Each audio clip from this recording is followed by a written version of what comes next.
Why are you running? Isn't this what you wanted? Let go of me. You wanted to be seen, right? To be special. This is how it works. And you thought no one was watching, Frank? We saw everything. You think you can make it this far without Frank? You think you can make it this far without me? What the fuck are you? I'm Big Frank. I'm fucking Frank. You don't know about me. I'm fucking Frank.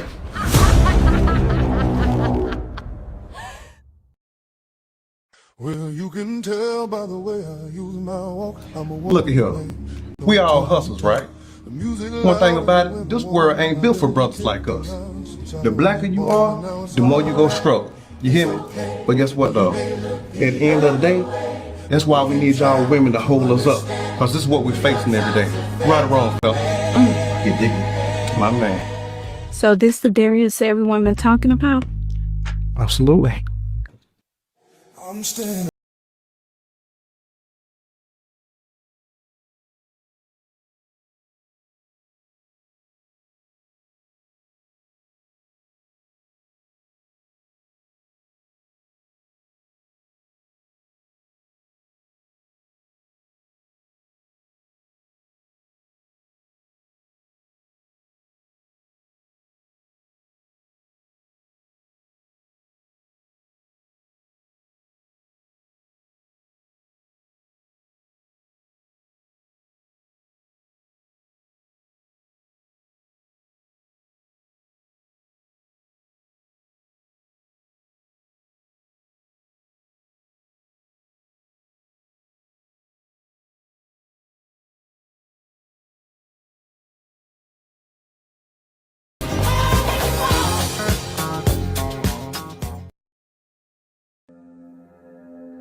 Good afternoon, South Florida. This is James Carter reporting live from the scene.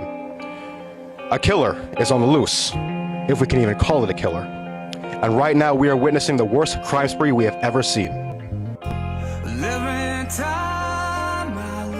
Last night on the scene, there was a man and 3 women attacking victims, biting into them like animals.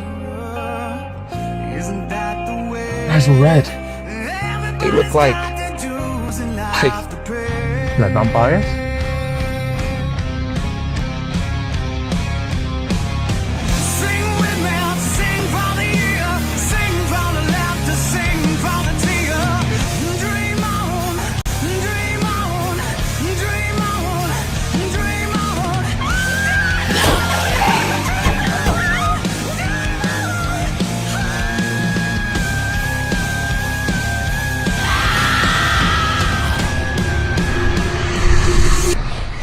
We need to find out exactly how we're gonna stop these bloodsuckers. That's our next step. Find them, stop them.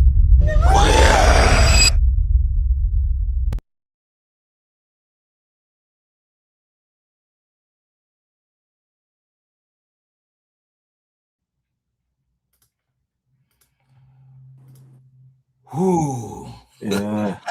That was good. Shout out. Hey, yes, guys, we're back, guys. We are back. Thank you for tuning in to Chaos Culture Radio with this special edition.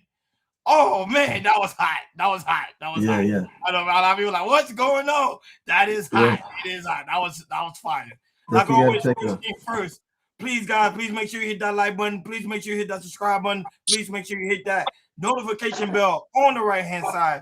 Remember to click all because we do go live each and every day at 7 o'clock Eastern Time. Like always, thank you for tuning in to KR Culture Radio. This is an exclusive KR Culture Radio episode. But before we introduce the guests, Hakeem, Jordan, what's cracking like on this Thursday evening? Yeah, we back like we ain't never left. Let's get it. Yeah, man, feeling good, feeling great as always. About to get in, we always do. So let's go, let's get it. So, like always, man, shout out to everybody that's watching us all across the board: Facebook, Instagram, Kick, and also Twitch, Rumble, TikTok, Bingo Live. Thank you guys so very much for tuning in to this Chaos Culture Radio Chaos Culture Radio exclusive interview with the very own, I'm gonna say it, well-known film producer, filmmaker, Teddy J is in the building. What's happening? In the building, guys, man. I'm great. It's great to see y'all, man. Great to be here on the Chaos Culture Radio. Yes. Likewise. Likewise. So Teddy, first thing first, introduce the people. Let them know a lot about you, and then we'll get down with the interview, big dog. Well, basically, I'm a Miami-based film director. I've been doing film heavy, let's say, for the last 3 years, 2.5 to 3 years. Prior to that, I've been into video as a cinematographer and a photographer for over 20 years. You know what I mean? So I transitioned to film. Everybody knows me from Be The Model. That's when we started, Be The Model podcast. But now we're into Be The Model Films, which is the name of the company now. And that's what we do. You know, I love horror. I love comedy, romance. You know, get ready for a whole new wave, man. Like it's coming. You know, and I'm relentless. So we'll be working, and I definitely want the world to see what's on my mind, like from the mind of Teddy J. And we're gonna see a lot of good stuff coming out, man.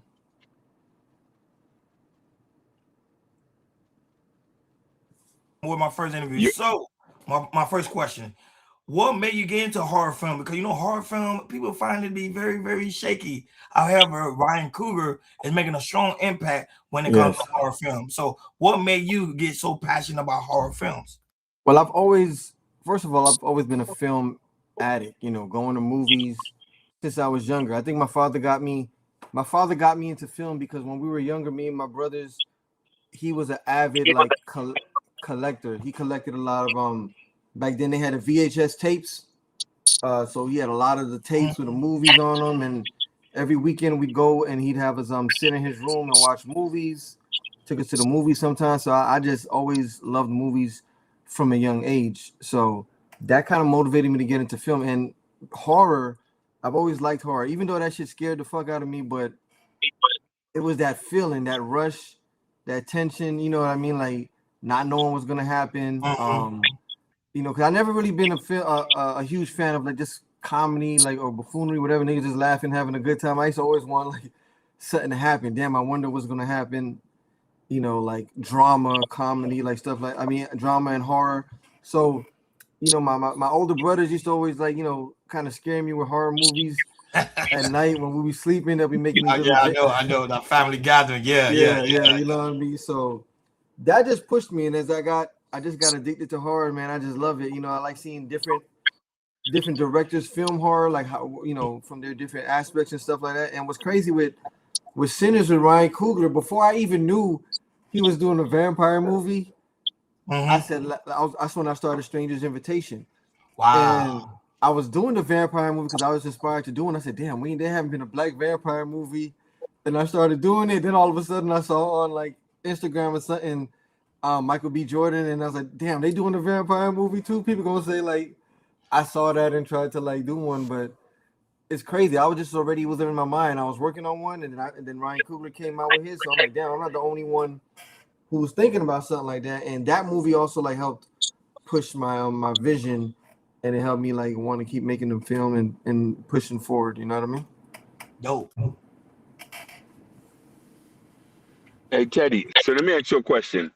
How does writing your own stories change the way you direct actors? Well, it definitely, you know, it puts the ball in my court as a director, because a lot of directors, they're given a script sometimes, you know what I mean?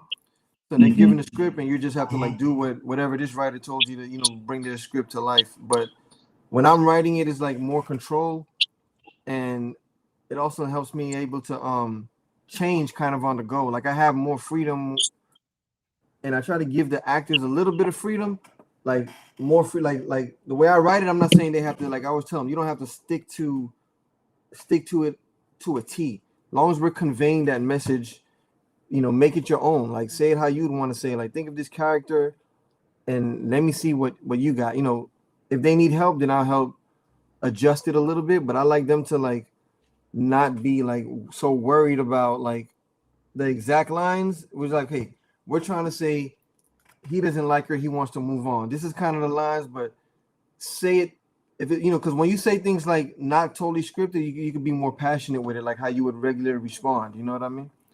So So you'll coach the actor while you produce it, while you film it and directing. You'll tell them, hey, yes, don't yes, worry yes, about it. Make them feel more relaxed. That's really good. That's exactly. really good. Yeah. So for me, going and continue with your film producer and film director. What are the things that you learn, when you got into starting a film and director that you're like, oh, wow, I didn't know I could do this, or maybe I could be a little bit better at this or something like that. Yeah. Well, what I did know at first, like when you're, especially when you're funding your own film, which is not easy, you know what I mean? Depending like how big you want it to be, you have to learn like ways to like budget. People always like say, especially you, like for me, I want to give the best product. I want to make it almost look like it's a $1 million movie, even though I maybe use like 10, 20,000, whatever it is, or whatever it is, So, but I've learned what I've learned. You gotta keep a budget. You gotta be on top of that, or before you know it, you done ran out of money and you can't even like shoot the film. I can't hear you, Ronnie.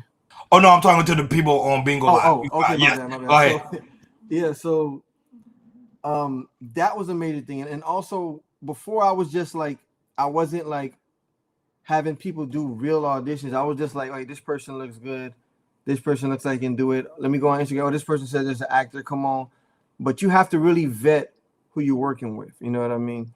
I don't care what their page says, actress, whatever. They might have just worked in like a super small commercial or something, and they put actors. That don't mean that they're ready for the film and they're ready for whatever. So to know if people are serious, a lot of times you have to have them do like a audition, self-tape, give them a couple lines of script, couple pages of script, and see how they perform. Like there's been times people have told me about people when they come to set, they don't even really, they might not even be able to speak English properly. You know what I mean? And so you gotta like, and there's nothing wrong with that, but what I'm saying is you have to know who you're dealing with before you just throw them in a film. That's a big thing. Like you want to hear the actors, you want to know how they sound. You want to take the time to do, like now I take the time and I do a Zoom table reads, we call them, where we go over the script with the actors several times, like before shoot day, so we can be ready. You know what I mean? And one thing you got to learn is like time is money. Unfortunately, dealing with because it's happened with more with black folks, you know what I mean, that I've worked with. They feel like even if you're paying them and you say, hey, we're shooting at 6, they'll walk in 6:30, 6:45. Not good. Don't care. And still expect to get paid whatever they were supposed to get paid, you know what I mean? And being a professional, you have to be there on time. Now I don't even tell them the real time. I just tell them I call it the powwow time. When you get there, and that's when, before we even get on the stage, that's our time to sit there and discuss things and plan. Then we start, because I've learned, if you tell them, like if you're actually got a place that you've rented out, because all these places are like places people rent out. All this is money, you know what I mean? Like if we renting out a building or a mansion or whatever it is, and we rented it for 3 hours or whatever, from 7 to 10, don't tell them 7, because these guys are gonna come at 7:30, 8. Now even shut the door. Like if I tell people who's not like a main actor, you're an extra. If you're not there by a certain time, that's it. Like I'm not picking up my phone. I'm like, you gotta be like that, And people will say like you're wrong or you're hard, but at the end of the day, it's your money, and your time. Now, but shout out to the 80 people that are watching us right now. And Teddy, one woman said she liked your voice on Bingo Live. Oh, tell her I said thanks, man. Thanks. Well, she can hear you, so okay. I appreciate it. Like your voice. But let's go back to the question when it comes to aspect of budgeting, right? Because you say budgeting plays a big part, especially when it comes to film production. Has there ever been a time where you cut someone because you didn't have a certain amount of budget? Cut? You mean cut an actor? Yes, sir. Oh, yes. Like, because some actors, you'd be surprised. There'll be people with no experience or whatever and expect to get paid like they're like a big actor or a big actress or whatever, you know what I mean? And there's some people like depending, they want you to like pay for their Ubers, pay for this, pay for that. Like if I'm saying this is a set pay for this position, like if the same way with any kind of job, like any job that hires you and they say this is the amount for pay, then I mean it's up to you to get there. You know what I mean? If it's too far for you, don't take the job. But don't expect them to have to pay for everything you're doing, especially if you're not like a main character that they really need. You know what I mean? So I'm in the kind of cutthroat stage where I want to work with people who really want to work. Not a lot of these. Let me just say Miami. I'm dealing with Miami, so I'm gonna say Miami models or so-called actresses. They take film like it's a gig, but it's not a gig. And what they'll do is, if we say we're shooting, because with film you never know exactly when it's gonna end. You have an estimate because you say, okay, we're gonna start at 7, we should be done at 9 or 10 or whatever. But if you come and you can't get your lines right, and we have to keep doing more takes and more takes, that's pushing it back. But you can't say, okay, well, it's 9, I'm out of here, like, because you didn't complete what you came to do. If you come and you don't know your lines, which a lot of them, they don't know their lines, and they can't deliver the lines in the amount of time, then they just say, okay, well, I got another gig I have to go to, and then they want to get paid. So like, what am I paying you for? To come here and not know your lines and then leave after 2 hours because you have another gig scheduled? So you have to really, now I really talk to people and I let them know, when we're filming, don't schedule nothing after it. If you really invested, because filming can go on depending on what's going on. You have to really take, because if you don't, these so-called actresses or models or whatever, they'll have things booked right back to back to back because they're kind of living off these gigs. They're not really trying to be or focused on the film. They're not really trying to make the film great. They're just trying to get in, get out, make a couple dollars, and they don't really care how it came out. You know what I mean? Hey, And Teddy, guys, don't be let me afraid. ask you. Before you go, I just want to let people know, guys, don't be afraid to ask questions in the chat, and then we'll make sure we'll ask Teddy whatever question y'all may have. Go ahead, sorry. No problem. Teddy J, so I know you've worked on many projects and you released. Out of everything you worked on, which project made you feel like this is getting serious? That's a good question. Actually, my first film, like Stranger's Invitation, which was the hardest film for me. It was hard because I was the first time director, and I was going through a lot of shit, like I was talked about, realizing like there's been people like who cancel on me.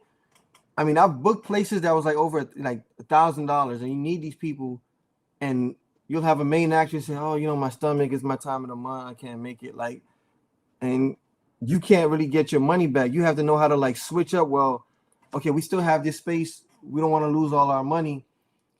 Now I got to rewrite. Okay, let's do a different scene, but still use the space. You have to be able to like move and don't let like emergencies and stuff like that get in the way. And also, what made that my most dearest film is also, besides being the first one, it was the longest one, and I had a lot of challenges when it comes to friends, and actually family, friends, and people who would tell you, hey, like, man, forget about it. What you're doing is not going to work. You have to have like a strong mind, because you'll be putting a lot into it, and it could be whoever, girlfriend, wife, whoever, and they'll try to like tell you, forget about your dream. It's not going. It's not working.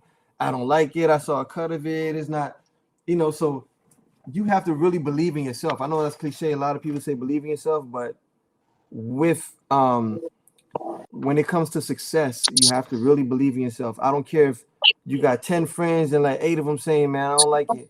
But in your heart, if you really feel like it's gonna be great, go for it, man. Just go for it. You only live once.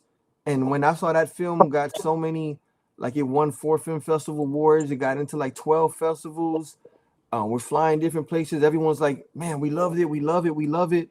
See, you gotta like, and I looked at a lot of people who doubted me and said the movie wasn't gonna be good or whatever.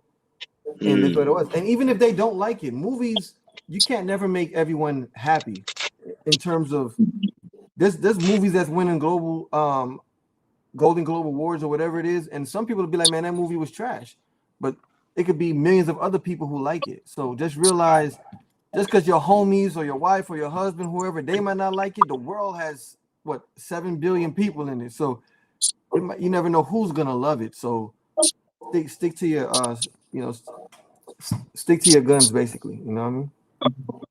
Yeah, that's good, Terry.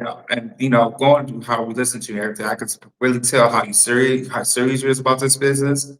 Also, I can hear you're very passionate about what you're doing, and that's very, very great. So, my question for you is, what do you see yourself in the next 3 to 5 years in this career that you have? Well, I see myself as a well-known like film director, like on all different levels, and I see myself working with major companies, Netflix, Sony, Universal, and that's the goal. I'm building right now. I feel like I'm building a portfolio of films. So Mhm. when I go in front of the big boys and show them what I've done, show them awards I've won and stuff like that. Because I'm trying to get my foot in, with the big boys, and that's what it is in Hollywood. You know what I mean? And I'm trying to make my mark as a film director. I'm not just doing it for fun and games. I'm doing, besides I love it, but I'm also doing it to make a mark. While for the time I'm here, I want to leave something behind. You know what I mean? Mhm. So And I got another question after that. I want to run another okay. question. I know you. There's a chance that when you build before that you might move out of Miami and possibly go to maybe to Atlanta or maybe here in Los Angeles. Yes, one of my assistant director, actually, she knows a lot of people in Atlanta, and she's really been like putting that bug in my ear to go out there. Well, actually, we won an Atlanta Film Awards actually for Strangers Invitation as well. But she wants me like to network with Atlanta. They have a lot of like major studios out there, and there's a lot of people who want to act and a lot of great actors and actresses out there. So I can definitely, and it's close, so I can definitely see something going on in Atlanta because it's only one state apart. Cali right now, I don't, they have a lot going on when it comes to like studios closing, and Hollywood's a little harder over there right now. So, but I'm looking at Atlanta, definitely. Shout out to Kareem Stevie that's in the building. She said, "What is your favorite genre in film, and who is your favorite director?" Stevie, you took my question, but go ahead. Ooh. Well, my favorite genre is definitely horror. Always been a horror fanatic. Everyone who knows me, every girl who's dated me, I've been like, even though they never wanted to see these horror movies, I've been like, no, we gotta go see it.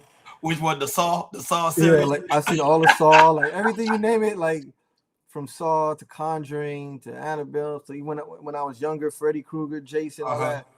I love that. And I guess I love going on a date with a girl, seeing a horror movie. It does something, because they're all scared Yeah, and they so close to literally, you, and yeah, it's all in your face. Yeah, I know. yeah. So I love horror. I love making horror films as well.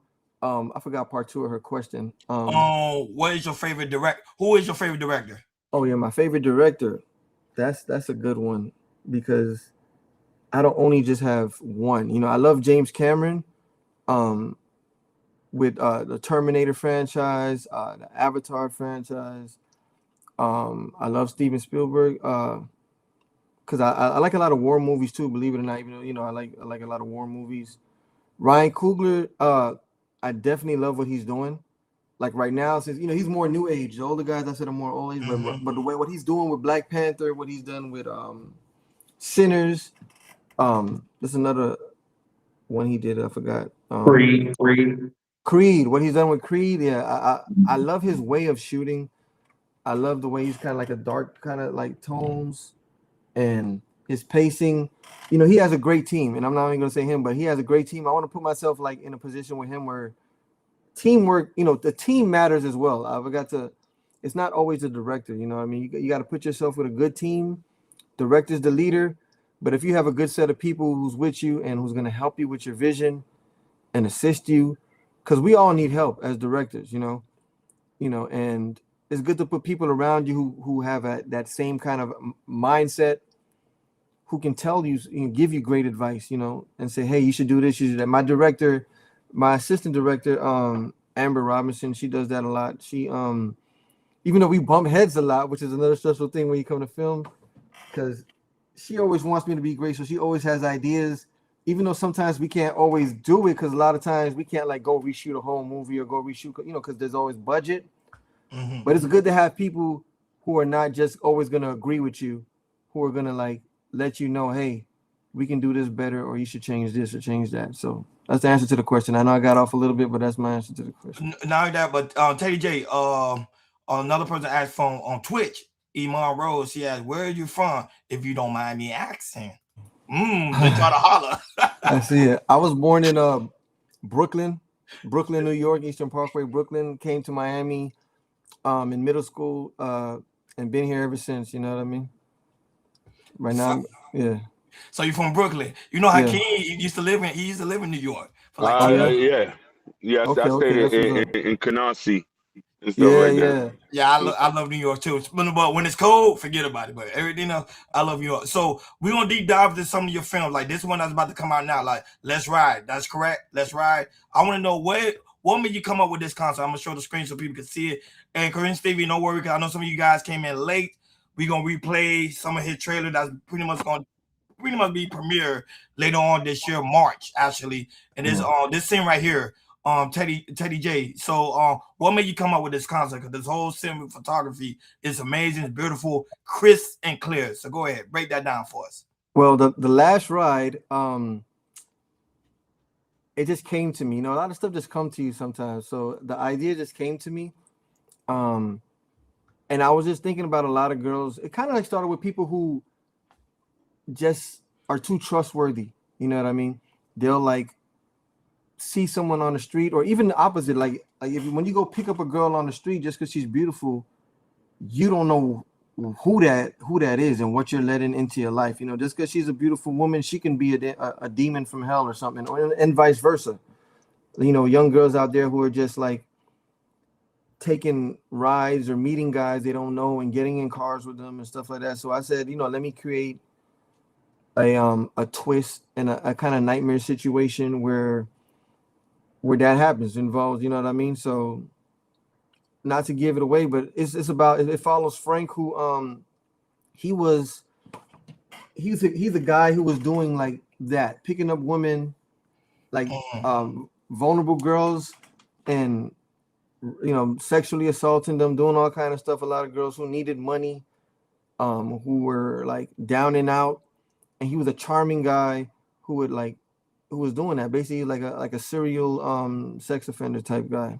And he picks up this one girl, and Lilith, her name is Lilith, and it goes like the way he thinks it's gonna go, that's not the way it goes, basically. And she's not the one, and it's a huge twist in it.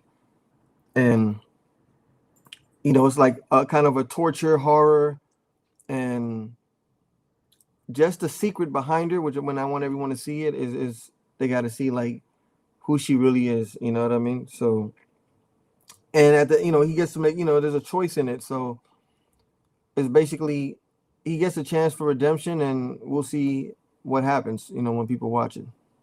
So it's a love story mixed with a little bit of twist, but a lot of horror and is there a lot of blood, like a lot of gore? Like, you know, some people, so you know, some people love to see a lot of blood. I don't know why. Is that a fetish thing or something? People love to see a lot of blood. I don't know. There's some blood, you know. Yeah. He said some blood, you know. Go ahead, Akeem. I don't know if you guys have it here. That's a good picture to me. I got up there too.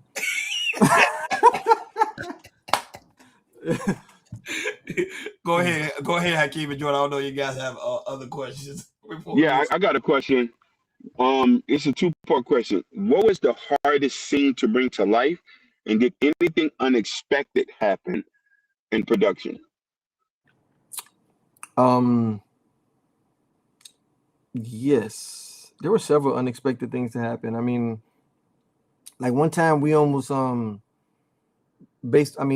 your unexpected part, we're shooting, remember a lot of these shots, some of them, a lot of places we do rent out, but sometimes we do like run and gun guerrilla shooting, where it's like we'll see a location. I mean, it's not like we have permits or anything, but we're like, hey, let's get this shot, you know, and get out, in and out. And there was this one cop who came and was like telling us, you know, it's private property.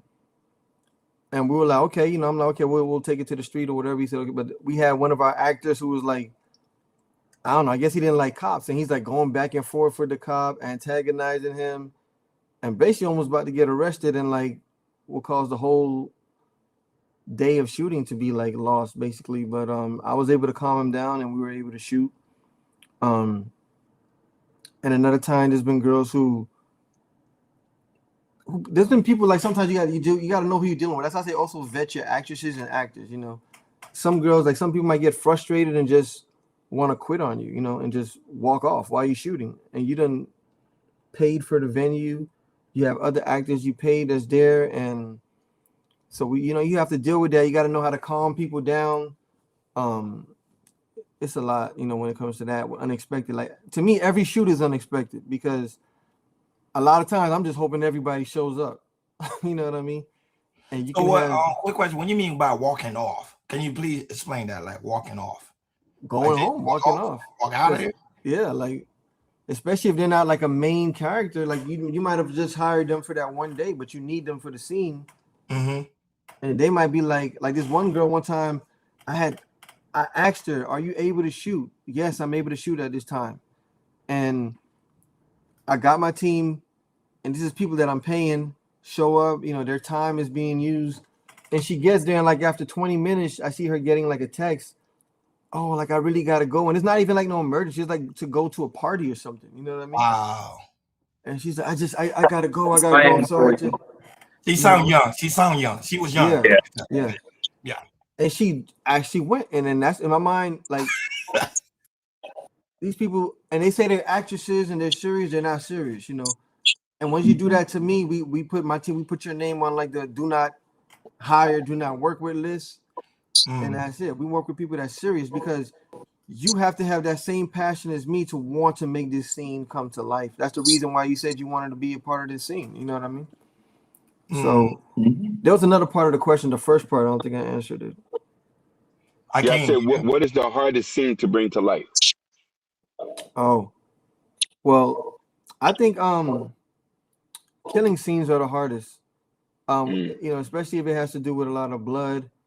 Not only, you have to have a good team to make it look good. Like, because I'm always about the look. I always wanted to try to make it look as good as possible. Like big Hollywood, they have like huge masterclass people who are good at making all that stuff. Like they know how to do all kind of tricks where blood comes flying out of people's shirts and using, so we have to use what we can, FX, all that stuff, AI as well, and also real blood. Then you got girls who like, they say they're actresses, but when it's time for those scenes, they're like, oh, I'm gonna have blood on me.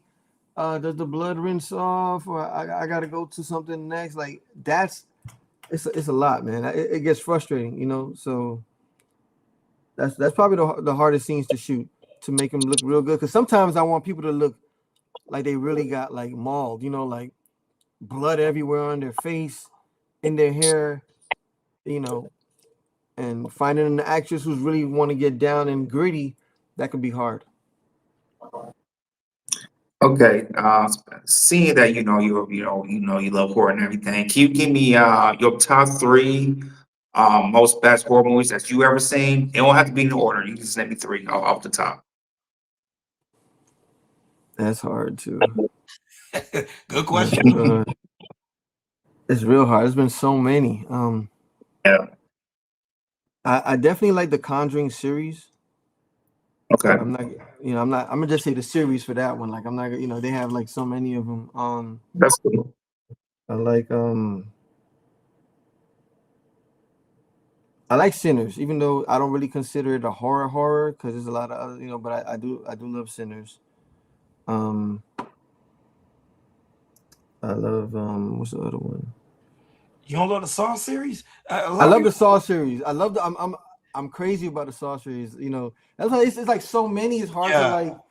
Right. I love the Saw series. I would put the Saw series in there. Like, I just love like the different ways of killing. With that movie, they shows like so many different ways to kill somebody. Right. It is dark. And the fear, and I like the grittiness of it. Like it's dark. You know what I mean? And I take a lot from that. So yeah, I would put Saw up there too. Yeah. So name all three of them again for the audience so they can know your favorite three. Saw series. I said Sinners. I said the Conjuring series. Another question. Shout out to Evelyn Perez, beautiful, lovely Evelyn Perez in the building. Said, how long did the film take to make? Hey Evelyn, how you doing? Stranger's Invitation took. It might have taken 9 months to make it, or a year, like 10 months. Yeah. Hold on, let me show the people this Stranger Invitation. Give me 1 second so they can see it. This is actually out now, correct? Yes, that's out on Amazon Prime and some other streaming. The link is in the bio, guys. So y'all want to see it? The link is in the bio. They can purchase this, right? Or is this already automatic? It can be purchased. Good. They can purchase or rent it. So this is the one. Go ahead, Teddy. Yeah, it took. You see, with this one, the special thing about it is it started off as a short film that was only going to be maybe 10 minutes long. And the name was different. It was called The Box. And it was about this girl who she kept dreaming about this dude in her dreams. And she told her best friend one day she had like a box show up at her house and it had a letter in it and said like make a wish. And she wished for that guy that she kept seeing in her dreams to be real. And he showed up at her door. But the twist was like he was a vampire and he went in there. But I redid it. That inspired me to do the whole film about Stranger's Invitation. And I made it about it was kind of based on those. If you look, there's a black vampire, and I forget his name, but historically there's a book about it. I think it's called The First Black Vampire or A Black Vampire. Mm-hmm. And it started off with him being a slave, and he was a slave, and his master, who was a vampire, turned him. So I kind of used that, like it inspired me. I made his origins in this movie, Damien, where he used to be a slave in the French Revolution, and he was turned by his master. And fast forward, he's in like today's Miami, and he's building his group of vampires. Like there's this movie called The Lost Boys. I don't know if you guys ever, like the young people might not know about it. It was a vampire movie. I remember. That's my age. I remember The Lost Boys. But and is that kind of like the same concept like Blade a little bit? Is it? No, it's like a totally gang of different. vampires. It's like a gang of vampires. Okay, I never seen that. Go ahead. They got this leader. You should definitely check it out. Everybody's watching. Check out The Lost Boys. The Lost Boys. Okay. It's a lead vampire. He has a team of vampires, and they're trying to turn this one guy, and they do turn him and they're trying to kind of add to their brood and stuff like that. So I made Damien he's out to kind of create his group, but the only difference is he has a group of female vampires, and he's turning them based on the ones he feel like would be good for his team, and one of them he falls in love with, and then there's some strife because the other girls feel they're kind of attached to him in that way too, because he turned them, so they're connected. So there's a tiny bit of jealousy in there, and they're kind of reckless. And there's other head vampires in Miami who are they're deviating, they're causing problems for them because now they have the way they're moving. They have detectives that's chasing them, and those vampires say they hurting their business. So they have to worry about the other vampires. Now they have to worry about the police as well that's chasing them, and the strife that goes on in between them because it becomes like a jealousy also for Damien's love between the vampires. So, but why? I was gonna ask you something too. Why women? Why he? Well, I know men are attracted to women. Why he have a group of men too as well? But why women? I guess he was this particular vampire, Damien. He had a love for women. You know what I mean? And he wanted them to serve him kind of and work with him kind of. So you would say when it comes to vampires, actually it doesn't really matter man or woman. Sometimes they're very strong. It's also about women vampires can be strong because in this film they'll show you there's some older vampires. With vampires with age shows their strength. You know what I mean? Usually if you've been around for 300 years, 400 years, you're a stronger vampire than somebody who's been around for a day or two. You know what I mean? But he has his reasons, which is also love, lust, and power. And that's kind of what happens, what kind of makes everything start falling apart and stuff like that. You know what I mean? maybe if he had choose more men, things would be different. So it's also following the main actress. Her name is Amber. She's also my assistant director, but it was her first acting gig. It follows her story and about her. She was like down and out. This vampire comes in her life, and she's a vampire, but she's struggling with her morals. Like she doesn't want to go out and bite people, but she has to survive. She's killing people and feeling sorry afterwards, and she has to learn to live with that and fight with it. And something happens that kind of triggers her to make her finally like accept it and do what she has to do when the time comes, basically. My final question is The Edge. The Edge that's also about to be premiered this year as well. Yes.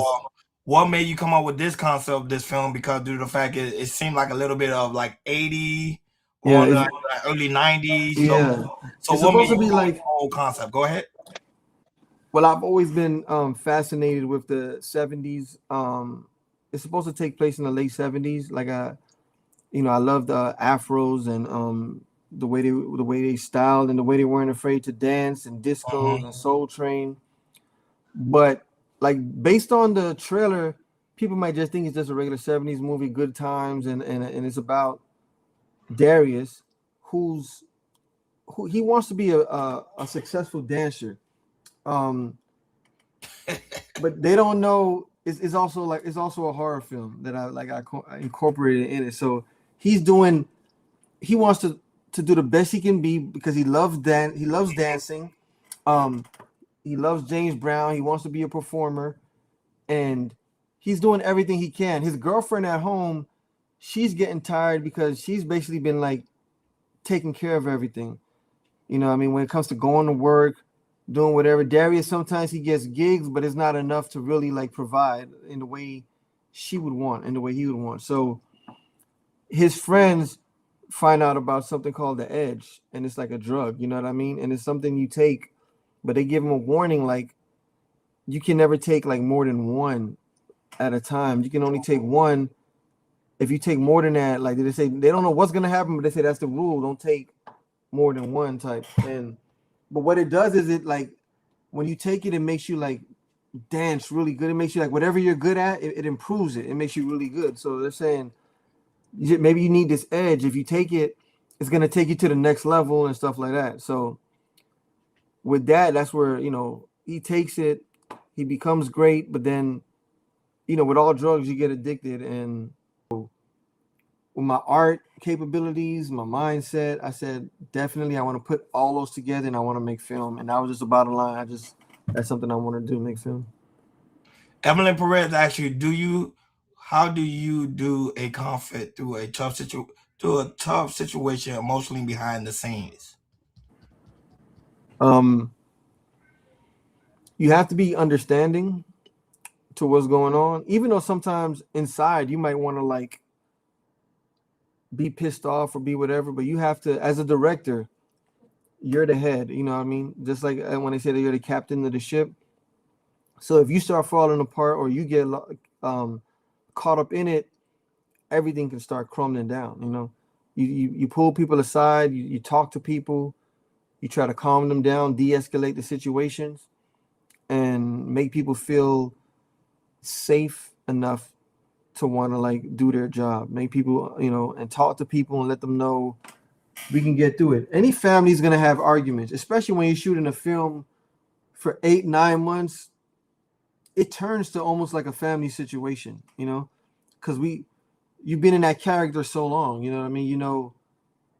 Okay, she plays this guy's wife. She's been playing his wife for maybe 8 months straight or whatever. Like, so people get close and things will happen. So just like a family has to like stop and sometimes bring it back together and forgive and forget and move over. That's the same way filming, the same way it has to be done. Go ahead, Jordan. I don't know you have any final question. No, that was it. I'm good with my questions. I'm good. So of course, this is the ultimate final question. Where do people can find you? Where can they look for you? And where can they, if they're actors listening, where can they DM you? Of course, if they want to join the casting call. Definitely, guys. As you all know from the bottom, My name is Teddy J. I go by Teddy J. Full name is Teddy Joseph.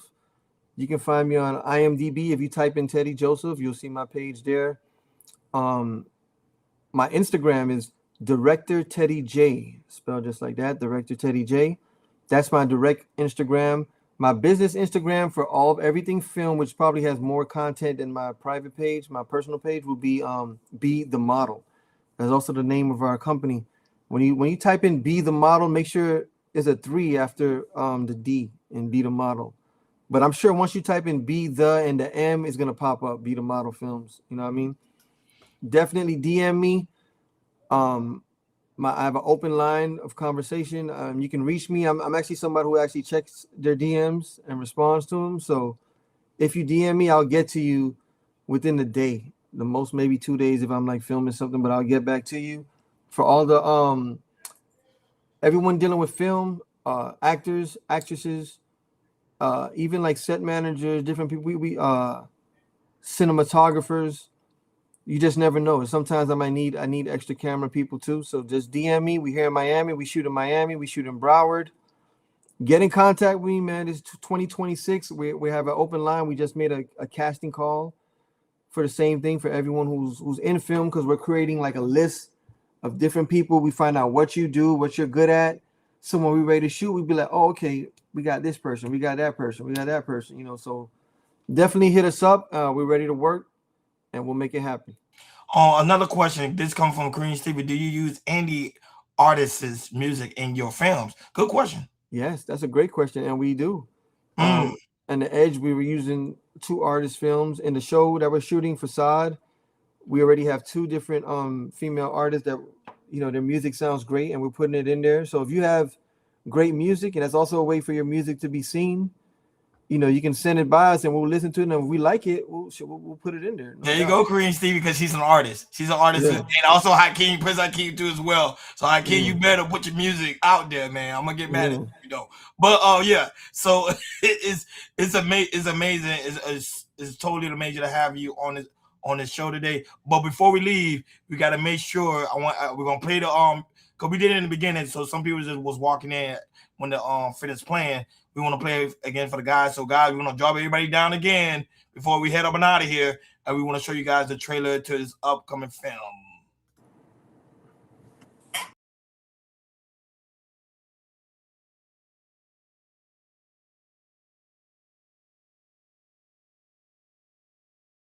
Look at here.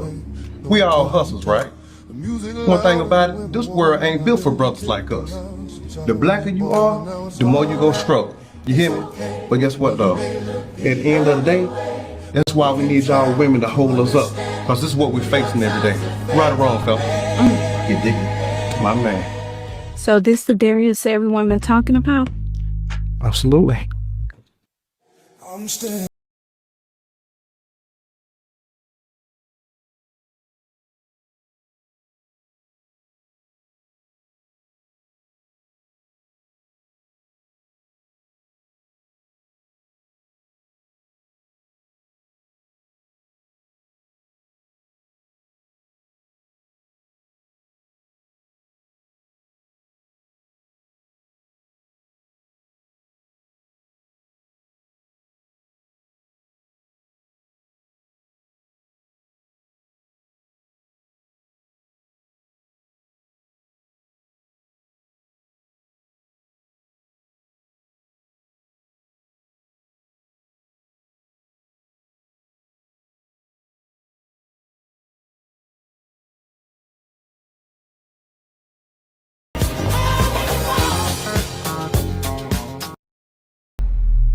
Isn't this what you wanted?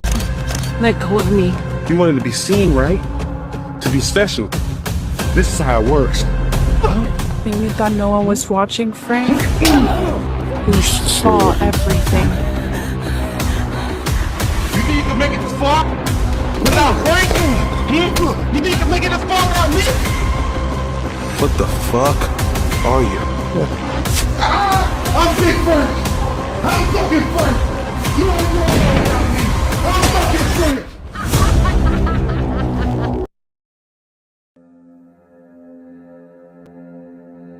Good afternoon, South Florida. This is James Carter reporting live from the scene.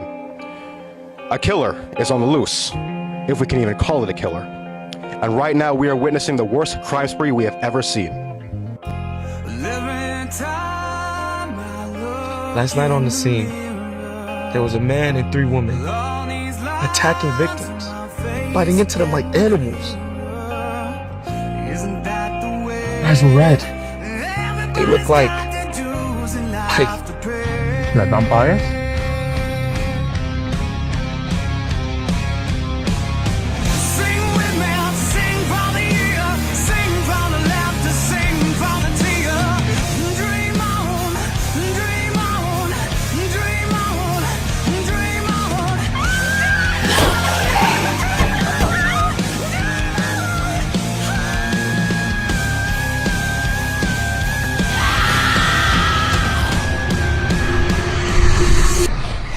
we need to find out exactly how we're gonna stop these bloodsuckers.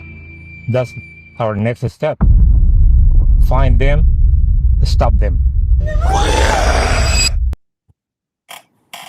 Yeah. Wow, man, so much, bro. I'm just like, sorry, I'm just. Guys, Oh man, that thing. check it out, guys, man. Don't want to miss man, it. that Check thing it is out. powerful. Wow, that thing is powerful.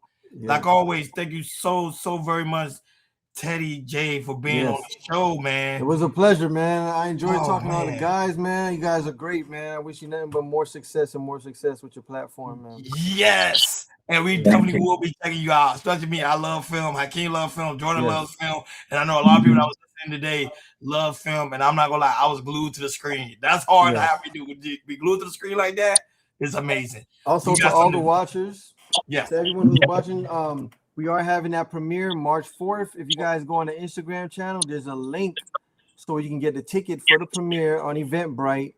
And we'll be premiering The Last Ride and The Edge on March the 4th. If you guys want to catch it out, get your tickets before they sell out, and I'll see you there on the red carpet. On which Instagram account? Is it the Be The Model? Be The Model. On Be The Model. Oh, Be The Model. Okay, so it is. It's an Eventbrite. So guys, let me show the screen so people can see it. So you guys could go ahead and cop that when you go to the Instagram, and we'll make sure we put that in the description too as well. It's just great to have you, big dog. It's right here, guys. So it's right here. Appreciate it. So thank you so much, Teddy J, for being on the show. We really appreciate you. Like always, guys, thank you for tuning in to Counterculture Radio on this great premiere show. We over and out.